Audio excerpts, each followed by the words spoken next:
जमीन पर होने के कारण अक्सर घास चरने वाले जानवरों के पैरों के नीचे आकर नष्ट हो जाते हैं। अंडे नष्ट होने पर टिटहिरियों के जोड़े कई दिनों तक चिल्लाते हैं और इधर उधर भटकते हैं। टिटहिरियों के अंडे से जुड़ी महत्वपूर्ण मान्यता है।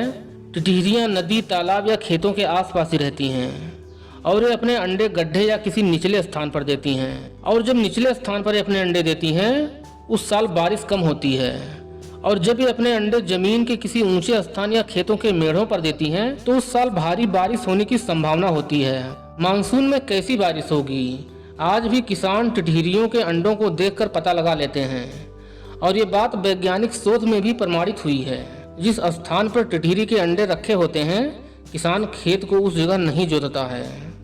टिटहिरियों और कुछ पक्षियों में मौसम का पूर्वानुमान लगाने की अद्भुत क्षमता होती है। अब बात करते हैं टिटहिरियों के अंडे से जुड़ी पारस पत्थर की।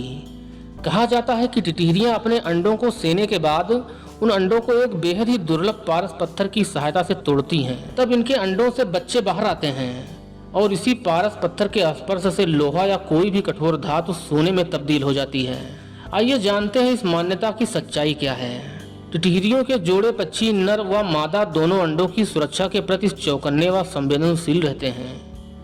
कोई भी खतरा महसूस होने पर जोर जोर से शोर मचाने लगते हैं। बेहद ही सतर्क ये पक्षी शिकारी पक्षियों या जानवरों के हमले होने पर मरने का नाटक कर लेते हैं। मई और जून की भीषण गर्मी में नर व मादा पक्षी दोनों अंडे को सेते हैं।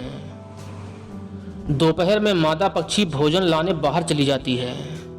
उस दौरान वह अपने पंखों को तालाब या नदी के पानी में भिगोकर नम करके अंडों पर बैठ जाती है, जिस कारण अंडों को गर्मी से राहत मिलती है और पानी की कमी भी पूरी हो जाती है। लगभग 28 से 30 दिनों तक सेने के बाद बाकी सामान्य चिड़ियों की तरह ही इनके बच्चे भी चोंच से अंडे तोड़कर बाहर निकल आते हैं। टिटहिरी अपने अंडों को पारस पत्थर की मदद से तोड़ते हैं, ये बात पूरी तरह से कल्पना है और इसका कोई भी वैज्ञानिक प्रमाण मौजूद नहीं है। इंटरनेट और यूट्यूब पर ऐसी तमाम अफवाहें मौजूद हैं जिनका कोई वैज्ञानिक आधार नहीं है। अतः आपसे भी मेरा विनम्र निवेदन है कि पारस पत्थर के लालच में किसी भी टिटहिरी के अंडों को कोई नुकसान न पहुंचाएं और ये बात बिल्कुल भुला दें कि पारस पत्थर टिटहिरी के घोंसले से मिलेगा और हम अमीर बन जाएंगे। ऐसा कुछ भी नहीं है। अगर ऐसा होता तो आज देश के किसान और चरवाहे करोड़पति होते। अंडों में से चूजे निकलने के बाद ही सक्रिय हो जाते हैं और तेजी से चलने फिरने लगते हैं। इन्हें शिकारियों से बचाने के लिए इनके माता पिता इन्हें घनी घास में ले जाते हैं और इन्हें सुरक्षित रखते हैं।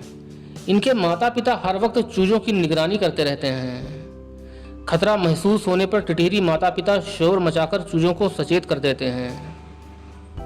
इनके चूजे भी मरने का नाटक बखूबी कर लेते हैं। ऐसा माना जाता है कि ये पक्षी अपने दोनों पैरों को आसमान की ओर करके सोता है। आइए आपको इस बात की सच्चाई भी बता देते हैं। दरअसल टिटहिरी अपने अंडे और